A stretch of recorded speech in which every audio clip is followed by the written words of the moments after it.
Uma Conseguimos. live maravilhosa nós vamos fazer, se Deus quiser. Deu certo.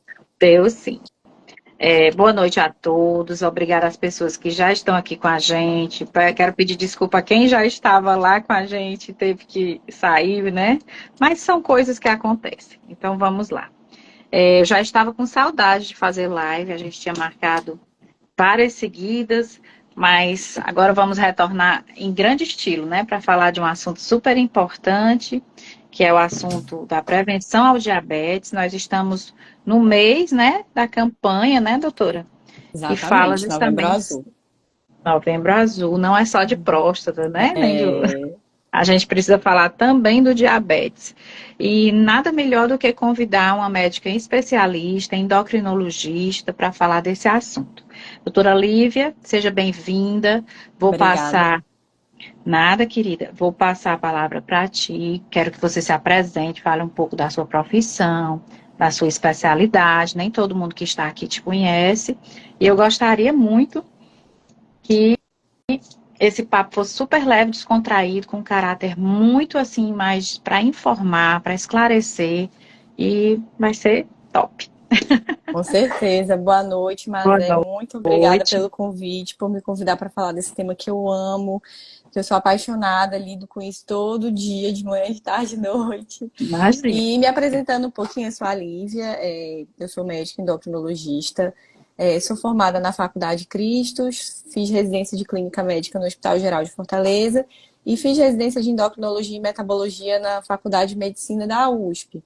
Terminei minha formação, minha residência em 2017 e sou intitulada pela Sociedade Brasileira de Endocrinologia e Metabologia, também como especialista, e atuo principalmente na área do metabolismo desde então. Excelente. Doutora, eu acho que para se falar de qualquer assunto, o ideal é que a gente comece mesmo pelo conceito, né? Eu sou muito aquele estilo professor. Uhum, Eu gosto. O perfeito. que é diabetes, né? O que seria diabetes? Quais os principais tipos? A questão também, quais os principais sintomas, os alertas que a gente tem que ficar realmente bem ligado quando é que acende a luzinha de se isso pode ser diabetes. Perfeito. O diabetes, mas é uma doença causada pelo excesso de açúcar no sangue, né? Falando de uma forma bem leiga. O excesso de açúcar que tanto vem da nossa produção endógena, né? Da nossa produção interna, quanto o açúcar que a gente come. Quando eu falo a nossa própria produção de açúcar, o corpo de quem tem uma tendência genética a ter diabetes produz mais açúcar do que as outras pessoas. E quando eu digo açúcar que a gente Interessante. consome, não é simplesmente o açúcar branco, né? Tudo que a gente consome é armazenado no nosso organismo na forma de açúcar, né? Esse açúcar, ele fica circulando na nossa corrente sanguínea. E como a gente tem sangue, a gente tem vasos sanguíneos no corpo inteiro, o diabetes é uma doença do corpo inteiro. É muito importante que isso seja dito. E a doença traiçoeira, né? Como a gente escuta muito, né? Ela é conhecida por ser uma doença traiçoeira, por ser uma doença que não manda recado, né? Ela não avisa que está chegando. Na grande maioria das vezes, a gente descobre ou na forma de um rastreio, num check-up, ou já numa fase mais avançada, no evento, em algum evento mais catastrófico para a saúde mesmo, né? Já na fase da consequência. O diabetes, nos primeiros 5, 10 anos de doença, é muito difícil, mas é a gente descobrir se você não estiver ali ligado na sua saúde mesmo, porque não costuma dar sintoma, não é aquela doença que coça, que arde, que incomoda, uma doença assintomática nos primeiros, pelo menos na primeira década de doença, né? Mas não quer dizer que você não está sentindo nada, não quer dizer que o dano não esteja acumulando ali por dentro. Sei. E lá pela 15º, 20º ano de doença, se você tem problema de saúde, você não cuida, aparecem as consequências que a gente tanto luta para Mas, evitar, né? As consequências mais graves, exatamente. Existem alguns sinais de alerta quando o corpo está exposto a uma hiperglicemia muito intensa por um longo prazo. E são sintomas muito inespecíficos, às vezes a gente nem liga o nome à pessoa, digamos assim, né? Sintomas tão inespecíficos quanto uma boca seca, uma vontade muito grande de estar bebendo água o tempo inteiro, uma vontade muito grande de urinar, principalmente no período da noite, uma fome muito intensa, acompanhada de uma perda de peso inexplicada. Então, assim, são sintomas mais difíceis, assim, de você dizer que é do diabetes, principalmente para quem não lida todo dia com a doença. E quando você vai investigar, vai lá um açúcar no sangue muito alto, já tendo perdido o time do início do tratamento. Tu perguntou também quanto aos tipos de diabetes, não foi isso? Existem Sobre. dezenas de tipos de diabetes, dezenas, são vários. Eu pensei que Muitos 2 ou 3, mas são muitos. São muitos tipos. É porque a maioria deles é bem raro. O que a gente vê mais no dia a dia mesmo, diabetes tipo 1, o diabetes tipo 2, que é o mais prevalente, né? O que a gente encontra mais, e o diabetes gestacional, que também é algo bem prevalente, que a gente vê bastante no consultório aí no dia a dia. Mas o diabetes tipo 2, mas é disparado. Disparado, o que a gente mais vê por aí, existe uma estimativa de que 9,4% da população brasileira tenha diabetes, sendo É que boa muita parte desses gente, é né? muita gente. Em boa parte não diagnosticado, né? Boa parte dos pacientes que têm diabetes ainda não sabem que tem, né? Por isso a importância dessa campanha de prevenção, de conscientizar as pessoas, se elas fazem parte de algum grupo de risco, elas têm que rastrear, entendeu? Elas têm que rastrear porque, assim, apesar da cura não ser algo, assim, tão comum, né? A cura do diabetes é uma coisa muito teórica, é uma doença que tem prevenção, que a gente consegue prevenir as complicações que tanto maltratam, né? A insulina, mas foi descoberta há um pouquinho mais de 100 anos. Há 100 anos atrás, o diabetes era um atestado de óbito. Não se tinha o que fazer. De lá para cá, muita coisa mudou. Se você vai numa farmácia hoje em dia e você pede um remédio para tratar o diabetes, provavelmente o farmacêutico vai oferecer aí mais 30 opções, entendeu? Então tem que ser feito, desde que você saiba com o que você está lidando. Então dá para viver bem, né? Desde que você faça o controle, né? Exatamente. E, Se você doutora, tem o diabetes, você trata, você consegue levar uma vida perfeitamente normal, igual de quem não tem problema nenhum de saúde. certo. Doutora, tem aquela questão da pré-diabetes. O que é pré-diabetes e o que é diabetes? Né? Qual o Pronto. limite entre um e outro? Isso é muito comum, né? A gente ouve falar nos médicos. Assim, você faz um check-up e diz, olha, Isso. se você não cuidar, você vai ficar pré-diabético e depois vem a diabetes. Quais os É. exames, assim, os principais exames que detectam? Pronto. Existe uma diferença laboratorial entre o pré-diabetes e o diabetes, mas eu costumo dizer para meus pacientes no consultório que eu detesto esse nome pré, detesto. Quando você coloca um pré na frente, você dá a ideia para o paciente que é algo que pode ser deixado para depois, né? Então, assim, a diferença Entendi. laboratorial o pré-diabetes são as fases iniciais, né? As primeiras alterações laboratoriais, alterações muito tênues, né? Muito discretas, falando em números, né? Para quem quiser saber, uma glicemia de jejum, por exemplo, que o normal é até 100. Se você está entre 100 e 126, você tem um pré-diabetes. Acima de 126 a gente já chama de diabetes. E o outro exame que a gente também usa para diagnóstico, que é a hemoglobina glicada, que é uma média do açúcar no sangue nos últimos 3 meses. Se você não tem diabetes, esse valor tem que estar abaixo de 5,7. Entre 5,7 e 6,5 a gente chama de pré-diabetes, e acima de 6,5 a gente já diz que o paciente tem o diabetes estabelecido. Nas fases de pré-diabetes são as primeiras alterações, né, que a gente encontra no organismo, no metabolismo. Mas se você começa o tratamento desde os primórdios, desde as primeiras alterações, é nessa fase que a gente consegue agir com maior poder de prevenção de todas aquelas complicações que podem acontecer lá na frente, como a gente já comentou. Se você espera o diabetes ficar alto para você começar a tratar, então algumas alterações já aconteceram no seu organismo e essas alterações podem ser irreversíveis. Então, se tem uma fase do tratamento que merece um tratamento intenso, agressivo, é justamente na fase do pré-diabetes, que é a fase que as pessoas mais costumam ignorar, infelizmente. Certo. Doutora, é aquela diabetes gestacional que acomete as gestantes, né? Que geralmente fazem um pré-natal. Tá cortando. Com essa diabetes que é do dia O a dia, diabetes mais corriqueira, gestacional tipo 2. cortou, mas desculpa, tu pode repetir a pergunta? Posso sim. Aquela diabetes gestacional, que também é comum a gente ouvir falar quando as pessoas estão gestantes, fazem exames voltados para esse período, né, Uhum, gestacional. uhum. Ela é a mesma diabetes do tipo 2, por exemplo, que é essa mais encontrada. Não, o diabetes gestacional é um tipo específico de diabetes que é descoberto durante a gestação. Lógico que uma gestante pode ser portadora de diabetes tipo 2, mas existem alguns critérios laboratoriais para a gente diferenciar uma doença da outra. O diabetes gestacional é aquele diabetes que é descoberto na vigência da gestação e costuma curar com o nascimento do bebê, porque o problema costuma ser a placenta. Então, uma vez que se retira a placenta, o diabetes está tratado. Mas uma vez que você teve um diabetes gestacional, isso automaticamente já coloca a gestante num grupo de risco para desenvolver o diabetes tipo 2 no futuro. E existem algumas consequências de um diabetes gestacional, tanto para a mãe quanto para o bebê, se essa doença não for tratada do jeito que deve, né? Então, assim, costumo dizer, são só 9 meses, é pouco tempo. Então, como a gente só tem pouco tempo para fazer dar certo, tudo que tem que ser feito deve ser feito. Não tem paciente mais obediente do que gestante. As gestantes são os melhores pacientes, porque são Elas duas cumprem a vidas, né? risca, né? Cumprem a risca, cumprem. E assim, elas cumprem a risca, compram a briga. E geralmente, na maior parte das vezes, a gente consegue fazer tudo dar certo. Mas a hiperglicemia no ambiente materno pode acabar afetando o desenvolvimento do bebê, tanto intraútero, como pode também colocar aquela criança num grupo de risco no futuro para desenvolver doenças metabólicas também. Infelizmente. É Mas é mesmo, aquilo que eu doutora, falei. não sabia. Mas quando o tratamento é feito de forma adequada, a gente consegue minimizar esses riscos a níveis mínimos, assim, né? Por isso que é tão importante que a gestante faça o tratamento corretamente.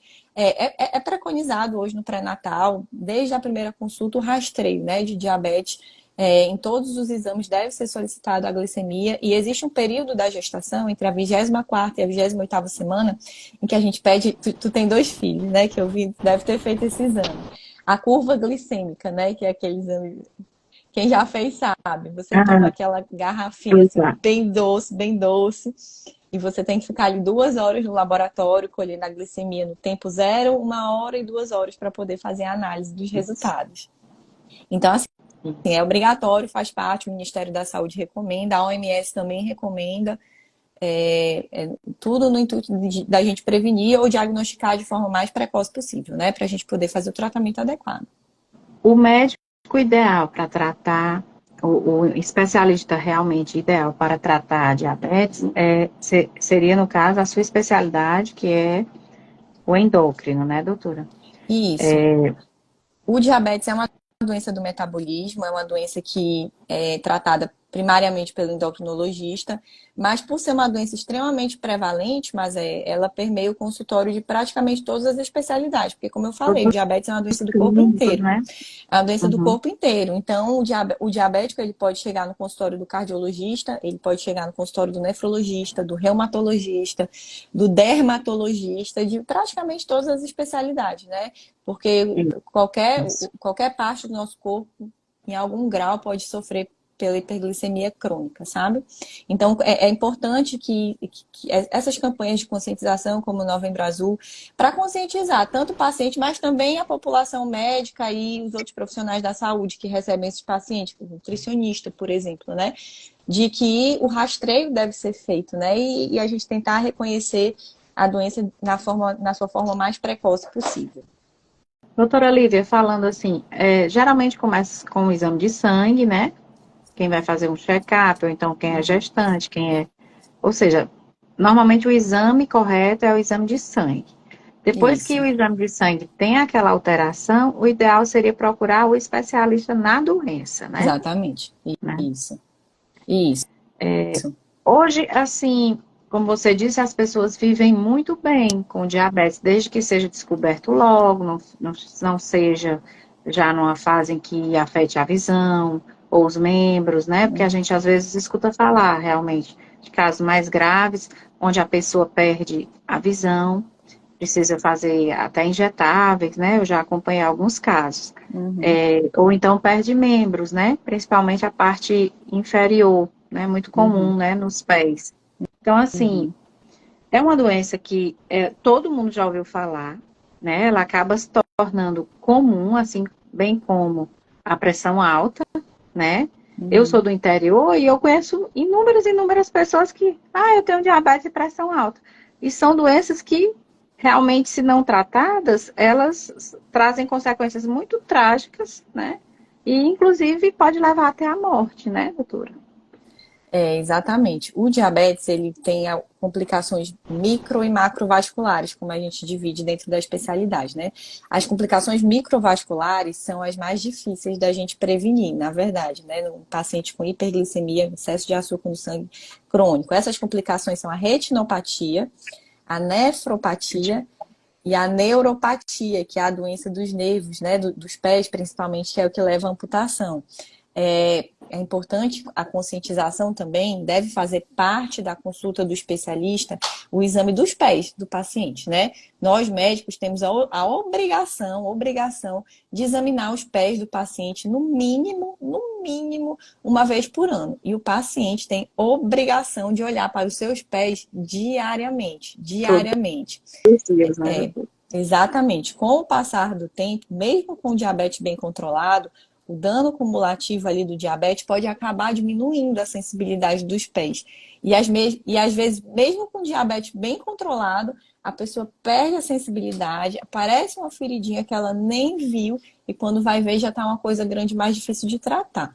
Então é importante que diariamente, todo dia, você olhe para os seus pés, assim como a gente olha para as nossas mãos, manter as nossas mãos bem limpas, os pés têm que ser exatamente da mesma forma. Os pés do paciente diabético têm que estar bem limpos, bem enxutos, bem hidratados, as unhas bem cortadas, sem cantinho. E o material de unha não se divide com ninguém, nem com o marido, nem com o esposo, nem com o filho, e muito menos material de salão. Cada um tem que ter o seu kit.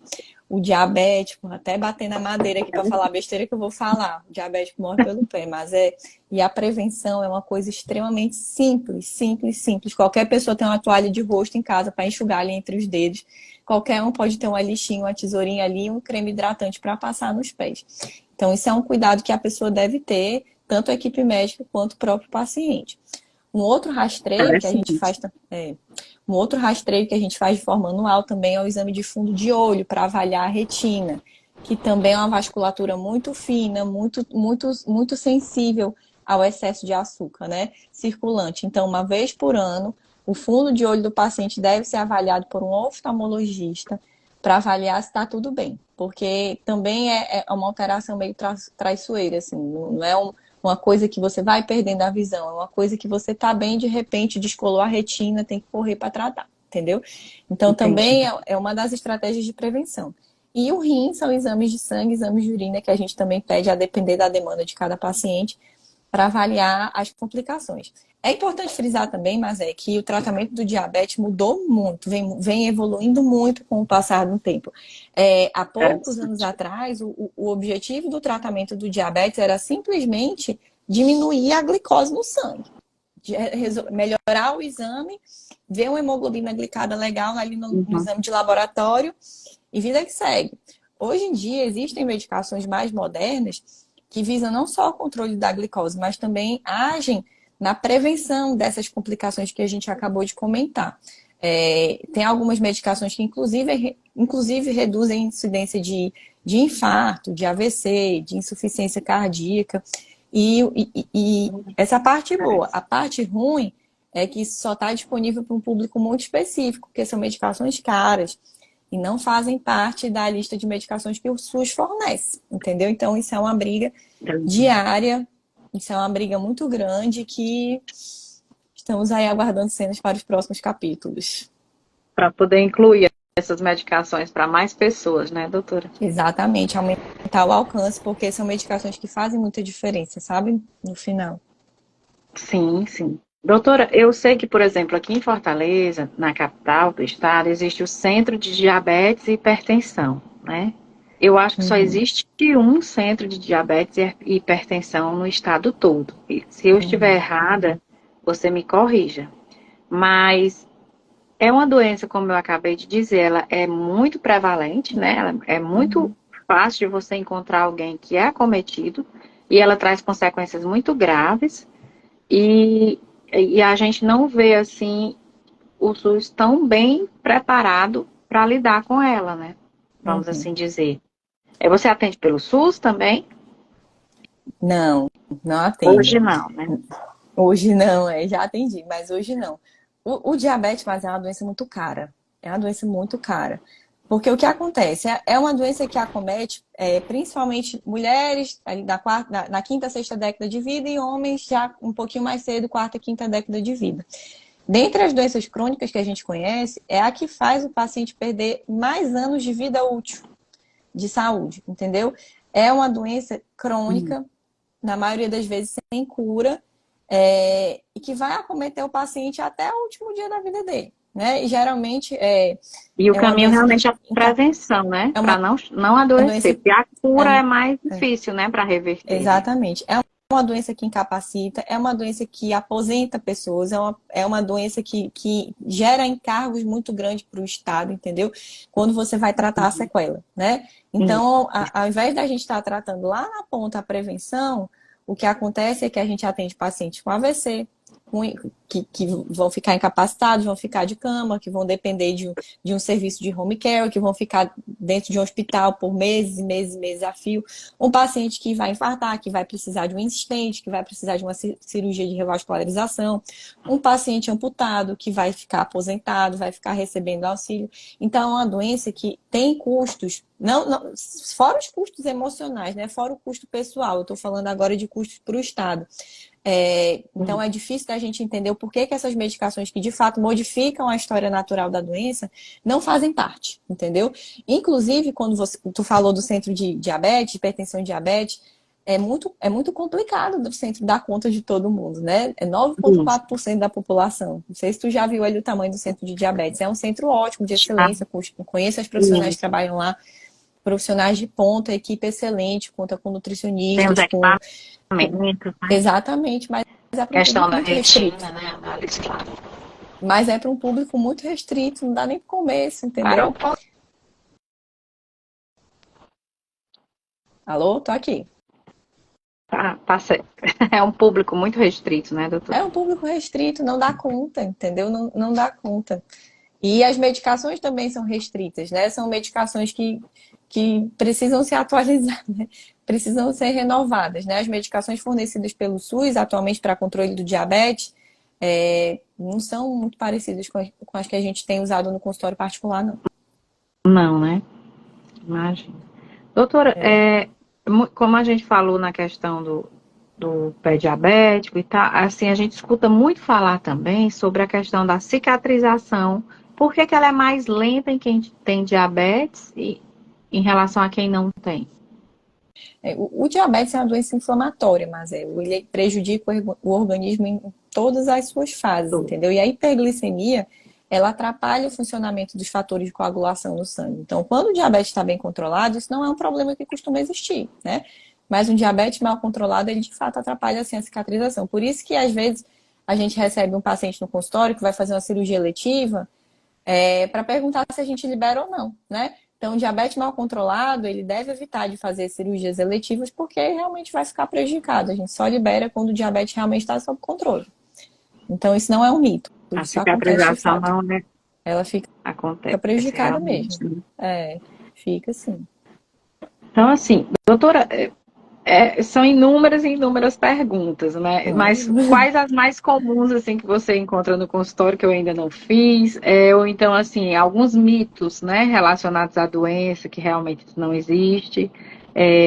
Na verdade, assim, o paciente, ele já nasce diabético em algumas vezes e ele se torna diabético ao longo da vida, né?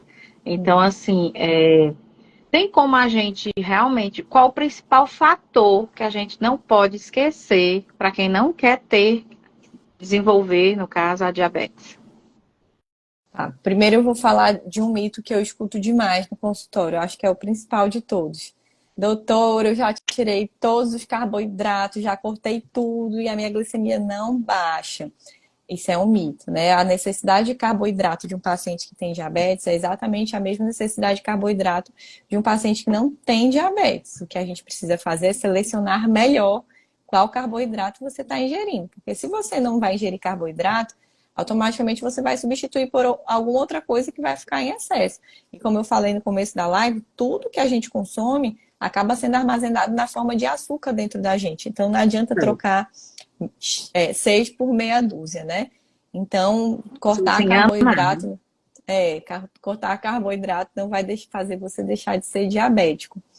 A outra pergunta eu esqueci, Marlene, Melhorar a desculpa. qualidade do carboidrato, sim, né? Em Melhorar, vez de um arroz em vez de branco, você cortar. comer uma batata doce, né? Então, assim, É assim, um exemplo. eu costumo dizer que não tem nada que você não possa. A gente precisa de equilíbrio, né? Eu vou dar meu exemplo. Eu sou chocolatra, mas por mim eu comia chocolate todo dia de manhã, de tarde e de noite. Mas eu Eu sei que também. não devo, né? Não devo. Então, na minha semana, minha alimentação é saudável na medida do possível. Eu tento, né? Faço minha atividade física para chegar no final de semana e poder comer o doce que eu quero sem culpa, sem nenhum estresse, sem nenhuma caraminhola na minha cabeça. A mesma coisa serve para o paciente diabético, porque o tratamento do diabetes é muito longe de só você engolir um comprimido, né? O tratamento do diabetes ele é mais complicado do que das outras doenças, porque ele envolve mudança de estilo de vida, né? Então, o controle dos excessos faz parte. A alimentação saudável é tão importante quanto tomar medicação, que é tão importante quanto você fazer uma atividade física. Então, é um tripé. Quando você Ingestão de só toma o remédio, bebida, fumo, essas coisas devem prejudicar exatamente, também. com certeza. Então, quando você só toma a medicação, mais da metade do tratamento está deixando de ser feito. Então, é um conjunto de coisas que precisa ser feita para que você tenha um resultado excelente. Então, por exemplo, hoje mesmo, eu atendi um paciente. Cortou, tá me ouvindo? Eu atendi um paciente que estava se sentindo super Tô, tô. culpado porque o diabetes estava alto, foi na nutricionista, ela passou arroz integral para ele comer e ele estava ali achando que estava falhando porque não conseguia comer o arroz integral, mas seguia todo o resto da dieta. Tudo bem, você não vai morrer se você comer um arroz branco. Se não dá certo para trocar o branco pelo integral, vamos tentar controlar outra coisa, entendeu? Caprichar na atividade física, tentar diminuir a quantidade de gordura, tentar diminuir a quantidade de açúcar refinado. Então, é tudo negociável, entendeu? Não é uma Tudo prisão, negócio. a pessoa precisa ficar. Tudo é negociável, exatamente. Se tem uma coisa que não dá certo aqui, vamos tentar aqui. Que a gente faz dar certo de alguma forma, entendeu? Eu não gosto de cortar muitas coisas que os pacientes gostam, porque tudo que é restritivo demais, tudo que é impositivo demais, eu acho que acaba gerando uma certa compulsão em algum momento, né? Alguma outra coisa. Quando você faz uma coisa que é muito restrita, quando você impõe muita restrição ao paciente, ele faz um mês, dois, três, talvez. No quarto mês ele já não aguenta mais, né? Quer jogar tudo pro alto, não quer mais nem olhar na sua cara, vai trocar de médico. Então, assim, não adianta você começar de um jeito que você não consegue continuar, né? Equilíbrio, tem que ter equilíbrio, né? A gente tem que ter equilíbrio nas coisas. E muito se fala assim, o diabético não pode isso, não pode aquilo, isso aqui de jeito nenhum. E pouco se fala no que tem que acrescentar, né? O que tem que acrescentar. Hoje em dia os estudos são muito contundentes em mostrar pra gente que o acréscimo de fibras na alimentação, né, ajuda muito no controle glicêmico, né? E pouco se fala sobre isso. Só ficam mandando os pobres dos pacientes com diabetes tirar isso, tirar aquilo, tirar isso, tirar aquilo. E a fibra não é tão discutida assim. A fibra ela está presente nos cereais integrais, né? Na aveia, na chia, na linhaça. Ela está presente nas Doutor, frutas. e assim, às vezes é até assim, só a falta de um pouco de conhecimento.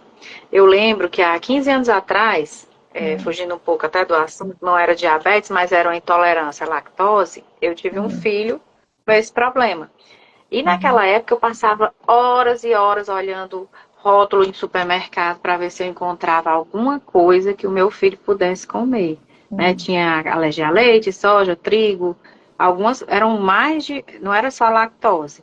Mas foi se tornando mais comum e as pessoas foram produzindo muitos produtos que hoje uma pessoa que tem intolerância à lactose ou que queira retirar a lactose da alimentação, ela consome quase tudo tem no supermercado. Então, assim, eu acredito que em relação ao diabetes também não seja diferente, até porque é uma coisa mais antiga, né? Você disse que a partir de 100 anos atrás, né, a gente era uma sentença de morte. E hoje, realmente, você consegue conviver, se alimentar de muitas coisas que, que todo mundo come, né? Doutora, eu tenho uma dúvida também. Hoje em dia a gente escuta falar muito naquelas canetinhas que são utilizadas para emagrecimento, e Ozempic, Saxenda, e aquelas são medicamentos para diabetes. O que a senhora poderia falar assim a respeito? Pronto, essas canetinhas, né, que a gente usa muito na prática, né? Foram medicações criadas a princípio para o tratamento do diabetes, né? Sei. A liraglutida, semaglutida, dulaglutida são o nome de algumas das substâncias que estão disponíveis atualmente no Brasil. Inclusive, elas só são liberadas pela Anvisa, a semaglutida, que é o Ozempic, né? Ela só foi liberada pela Anvisa para tratamento do diabetes na dosagem que tem no Brasil atualmente.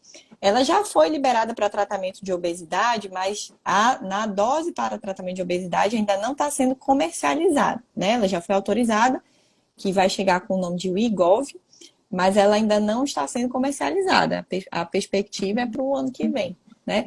Mas elas foram criadas para tratamento de diabetes e elas são uma daquelas medicações que eu comentei que geram um impacto diferente na doença, né? Que tem alguns fatores extras de proteção cardiovascular, que não só o controle da glicemia. Então, são medicações excelentes, mas elas caem naquele problema do custo, né? São medicações que são caras, difíceis da gente fazer o paciente usar a longo prazo, né? Às vezes a gente consegue que use ali por um pouco tempo, né?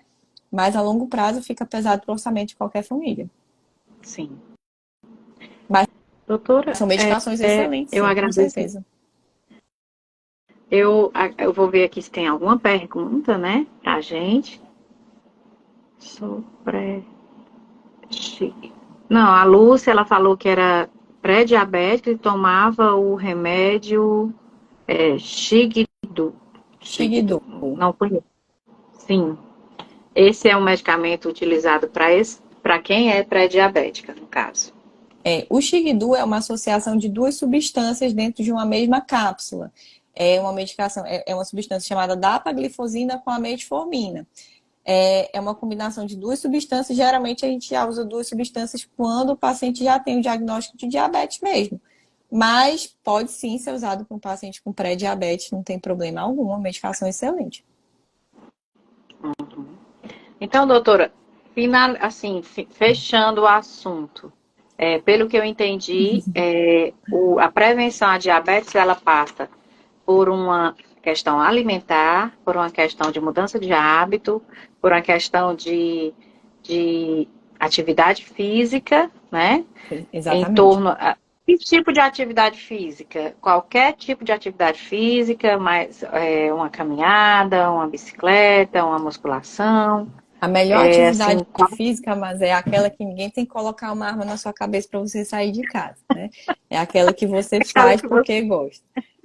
faz Porque porque não gosta, adianta, porque não adianta eu mandar você fazer caiaque se você não tem mar na sua cidade, né? Não tem um rio. Então, assim, Aham. é o que encaixa na sua rotina. Se a gente pegar a recomendação dos consensos, o ideal, né? O mundo ideal é que você consiga fazer uma atividade física aeróbica junto com uma atividade física com carga, aquela que você carrega algum peso para você estimular a sua massa magra também, entendeu? Num tempo Entendi. mínimo de 150 minutos por semana, né? Para servir para o seu metabolismo tem que ser feito dessa forma. A maioria dos pacientes faz uma caminhada, né? Caminhadas leves. O ideal é que você use um calçado adequado, que você caminhe no ritmo que deixe você ali minimamente cansado, né? Que acelere um pouquinho a sua frequência cardíaca, que não seja só um passeio, né? Na maioria das vezes a gente acaba vendo. O paciente vai de sandália, conversar com a vizinha. Mas o ideal, assim, de consenso é 150 minutos por semana, intercalando a atividade física aeróbica com a atividade física com carga. Esse é o melhor dos cenários. Então, a Tá, joia. musculação funcional, um pilates, um crossfit, junto com uma esteira, uma hidroginástica, excelente. Certo. Doutora, foram informações valiosíssimas as que eu ouvi aqui da sua parte. Gostaria de agradecer muito. Tenho certeza que quem esteve aqui com a gente ou quem vai continuar assistindo as nossas lives, que elas vão ficar gravadas, vão tirar alguma coisa de bom, né? As redes sociais estão aí para isso. A gente tem que levar conhecimento, coisas de qualidade e que modifiquem os hábitos e a vida das pessoas, né? Perfeito. Se não é para fazer o bem, o que é que nós estamos fazendo aqui nessa terra, né? É verdade. Então, assim, eu agradeço muito e vou passar para você fazer suas considerações finais, tá certo? Tá, joia? Eu agradeço demais o convite, adoro falar sobre esse tema. Eu acho que uns minutinhos de conversa que a gente tira ali na consulta ou aqui nas próprias redes sociais, informação de qualidade é importante. Isso muda a vida de uma pessoa, né? Uma pessoa que não sabe ter diabetes e amanhã, por exemplo, vai fazer um exame e vai descobrir alguma coisa. Então, para encerrar minha Tem que estar fala, lá no que interior, né, numa zona rural, pode é, assistir e é, já tomar alguma lição e alertar para um exame, ver algum exatamente. diagnóstico. Né? Então, eu queria aproveitar aqui meu encerramento só para falar do dia 14 de novembro, o dia que a gente relembra, né, a importância da prevenção do diabetes. E eu queria só falar do rastreio, né? Quem deve ser rastreado. Como eu falei no começo da live, boa parte das pessoas que têm diabetes não sabe que tem. Então, quem são essas pessoas que devem procurar o médico para fazer um exame?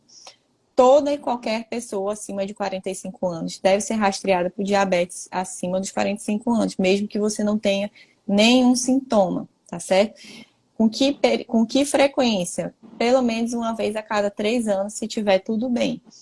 Pessoas com obesidade ou sobrepeso de qualquer idade, inclusive crianças e adolescentes, quando presente mais um outro fator de risco, como, por exemplo, a hipertensão, triglicerídeos altos, gordura no fígado, história familiar com parentes de primeiro grau que tenha diabetes. Então, é muito importante o rastreio dessas pessoas, tá certo? Eu acho que essa é a mensagem mais importante, já que a gente está falando de prevenção. E a melhor forma de você não se tornar diabético, se você faz parte de um grupo de risco, é tendo um estilo de vida minimamente saudável, né? Tente se alimentar bem na medida do possível. A prática de atividade física não é implicância dos médicos, é real, exerce É, efeito no nosso metabolismo, não só para prevenção de diabetes e as outras doenças do metabolismo, como hipertensão, colesterol. A atividade física é importante para a prevenção, inclusive, de alguns tipos de câncer, né? Então, é importante a gente se alimentar de forma saudável, como eu já falei, e é isso que a gente tem para fazer. E muito, fico à muito, muito disposição. obrigada, viu, doutora? Eu que Ai, agradeço agradeço. demais. Valeu, Pois tá, querida. Mazé. Boa Beijo para noite todo mundo. para todo mundo. Tchau, Tchau. tchau.